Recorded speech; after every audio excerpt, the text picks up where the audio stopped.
your first name and your last name, then it makes it more challenging for me. Although since there's only one Adriana, it's not too difficult and you're up in the very beginning.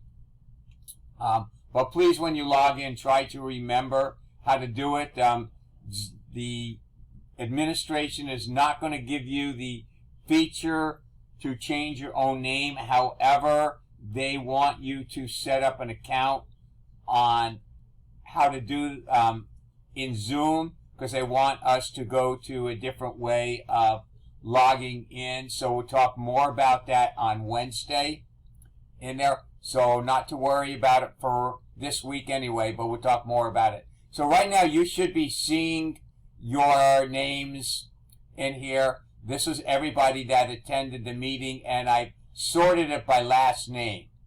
So what I want to do now is do something a little bit with flash fill. So I'm going to insert a column here. Just clicking insert. Remember, when you insert a column, it's going to insert it to the left of whatever column you select.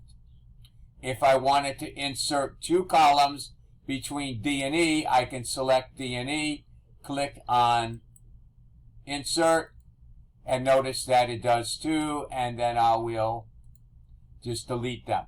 So what I want to do is I want to fill everybody's last name. So I'm going to just add to you, Adriana. Your last name is a little too hard for me to spell, so I'm just going to put last name. And I'm going to just delete this for now, since we already have you. So what I want to do is I want to fill everybody's last name in here, and then I sort. As if you take a look, you can see I'm sorting everything by last name, even though in the beginning everything comes up as whoever logged in, whatever time you log in. So what I'm going to do is I'm just going to click by name, my name up top here, and it really doesn't matter where I click. I can actually click here and do the same thing. But what I want to do is, let's do two things. Let's do last name and then first name. But for right now, let's just worry about last name, because first name is just a little bit different, and you'll see that when you are doing the simulations with oak and a number in there. You'll see that as well, but I just want to explain how it works. So I'm going to type in my last name, and what flash fill is going to do is look for a pattern to the left over here, and it's going to recreate it. So notice that there's a space, and then my last name, and then space, and then actually last name, a space, last name, and so on and so forth. So what I'm just going to do is I'm going to click on the enter key here, and I could be down here as well, doesn't really matter, and I'm going over to the fill, which is in editing, and all I'm going to do is choose flash fill, and it will look for a pattern, and it will fill the last name. So now I decided I really don't want to do that. I want to do it by first name, and then we're actually going to sort it. So you think that I could just type in Richard, and that would make sense, and then do flash fill. But notice nothing happens because everything's already filled in. So I'm going to delete this now, and you can see it actually worked in this particular case, but gave you a nasty message. So you can see how that looks for a pattern, but it didn't find anything in certain case. So let's delete everything here right now, and we'll do the fill again. And again, it looked at the selection, don't see a pattern in there. So let's go back up in top here and click on the fill if you get that nasty message, and let's try flash fill, and boom, that took care of it. So you can see you want to be in the cell that you're actually copying. So let's go, and then the reason why you want to do it is because it's going to make a decision for you that you don't want. So let's try and see if it works in this cell. So let's go to Elena, and we'll click in the enter key so it's staying in the same spot. Let's go to flash fill, and I claim it's going to input data here and here and all the way down here. So let's find out. So we'll go to flash fill, and it worked just fine. It went up to the part where there's a couldn't match the pattern in here, but it had data in here, and then we're going to go and put in the first name. So now what I want to do is I want to sort by first name, which in this particular case is kind of messed up. That's why I didn't want to do the last name, because it was already sorted by last name. So what I want to do is just select what I want to sort. And notice I'm not actually, I don't want to sort my name because I'm not doing anything for myself. But if I wanted to, I would choose it right here. All I need to do is go to sort and filter. But I don't want to sort by A to Z because it'll just sort wherever it feels like. So we want to go to custom sort. And all we're going to do is sort by column B. And we'll take care of that. So that works. So if I wanted to sort by a column heading, notice that I have my name included this time. I'm not actually going to sort it, but I'm going to go to sort and filter, and I'm going to go to custom sort, and I'm going to choose, notice that it's still got column B. I'm going to choose my data has headers. And now it's going to sort by, notice that it's got the actual columns in there. So we'll cancel out on that. So now let's just do a simple conditional formatting. So what I want to do is I want to put this color in, I want it to make it red if it's greater than a certain amount.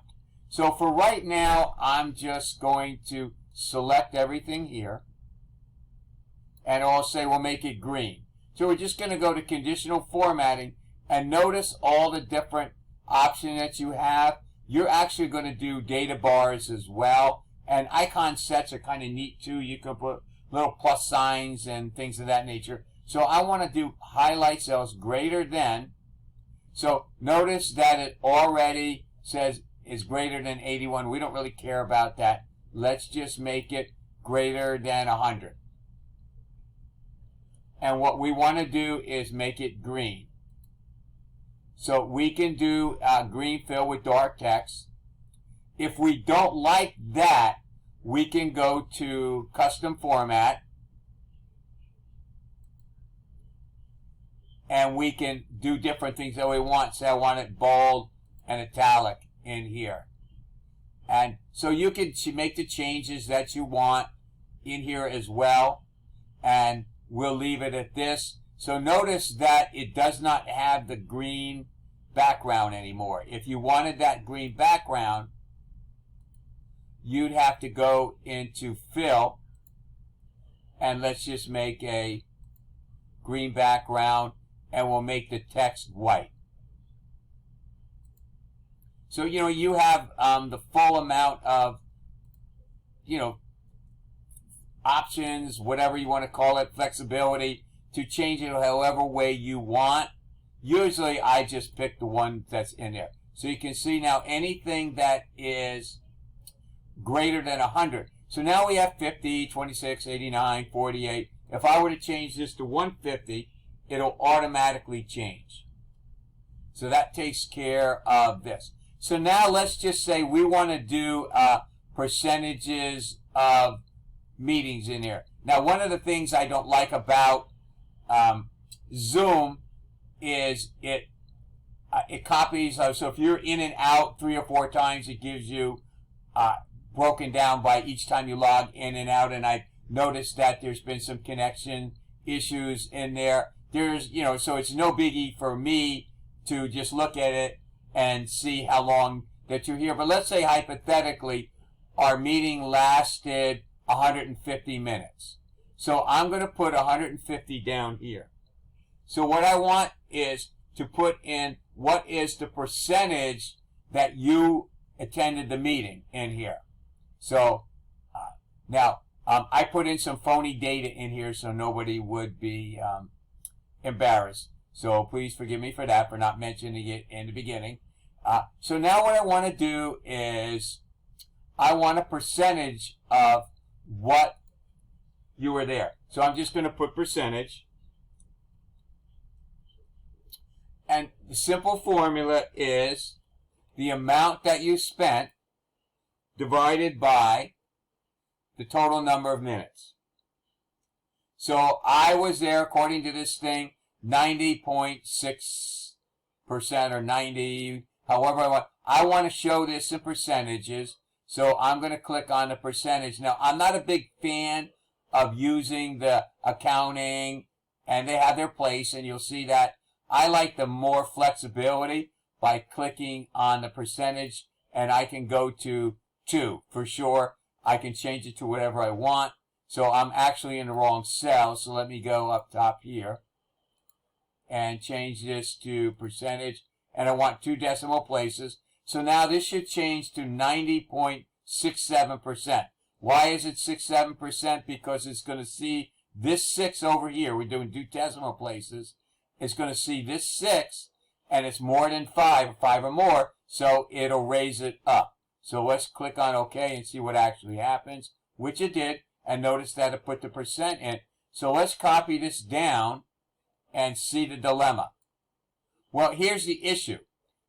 We go over here, we want D5 by F25. But when we copy down, we're going to adjust the row. So we're going to get D6, and then this will adjust the row down by 1 and get F26, which is 0. And you can see F26. So we have a dilemma here. So the way you fix that, and there's actually 2 ways. You can click here and then choose F4. And notice that it put a $sign in front of the F and a 25. That means no matter which way you go, you do not change either the row or the column. So let's copy it down here, and let's just see what happens. So notice that it's always F25. Go down here, it's F25. In front of the F means if I were to copy, go this way, and I were to make the change, it won't copy the cell, it won't change the column, but it also won't change the row. If I get rid of this $sign in front of the F, it won't change the row, but it will change the column. So let me get rid of this, and I'll show you what I'm talking about. So it's not going to change everything because F25 is fine. So let's copy this, and let's paste it over here. Notice that we have an issue because now it's trying to adjust it to G25 in here. Well, G25 is obviously an issue, and we have E5, which is not correct. So it's adjusting the column. So the reason why you're getting a value is because it's trying to divide text by a something. And so it's not going to let you do it because it's telling you that you're using the wrong data type. Here, it didn't have that problem because it was actually dividing a number by 0. So that's the difference. So it's always, in my opinion, if you want a specific cell here, don't mess around with it. Just make sure that you have the thing. Now notice I hit F4, and what the F4 did was toggle it. So I had a $sign in front of 25. It got rid of the $sign and put the $sign in front of F. So in this particular case, I would have to manually do it. So again, if I click here and hit F4, it's going to get rid of the $signs. And now we did it again. So you can just keep hitting F4 till you get it, or you can just manually type it in, whatever you think is the easiest. When you're done, you're good to go. So we went over flash fill. We went over conditional formatting. So let's go and do something in this row over here. So let's click here. And I'm only clicking in this cell, even though I want them all. So we're going to go and let's do data bars. So I'm going to make this column a little bit wider. So let's go and do data bars. And what we'll do is we'll do a, we'll do the yellow fill. And then I'm going to use the format painter to go all the way down. So you can see the beta bar determines the amount of what you had over here. So you can see now, Anthony, he was in here twice. So it reflects both of them separately, not a total in here. So you want to always bear that in mind. So let's get rid of these data bars. And let's put in a different conditional formatting. So I want anybody that's less than, say, 50%, then you can do, or let's try, these icons here are kind of nice. So we can do one of these things in here. And then you could actually edit the icons for different rules. So we're not going to be messing around with that. So notice that we have the format in here. The icon set applies to that. We can edit the rule. And you can see what to do when each one is here. So let's copy this down, the format, and see what we have. So you can see that's a quick way of determining something in here. So again, what we did here is we went into conditional formatting, and now I want to change it. So I want to manage the rules, and I want to look. This doesn't give me a real lot of information, so I'm going to click on edit the rule, and notice that if I want to change it, if I want to make this anybody that's over 90%, and then 80%, and let's see what happens if it changes it. Notice it changed this one automatically. And of course we have percent. And the reason why it's percent is because it's obviously a percent field. So let's click on OK and see what happens. So you can see that kind of changed things around. So that is how to do conditional formatting. And again, you have these different way of getting things around. You have top to bottom rules. You have the data bars we did. You have color scales. We did the icons in here. And so there's all kinds of different things. And let's see what more rules is. So you can see there's a ton of different stuff that you can do. So that is it for this. Hopefully it was helpful for you.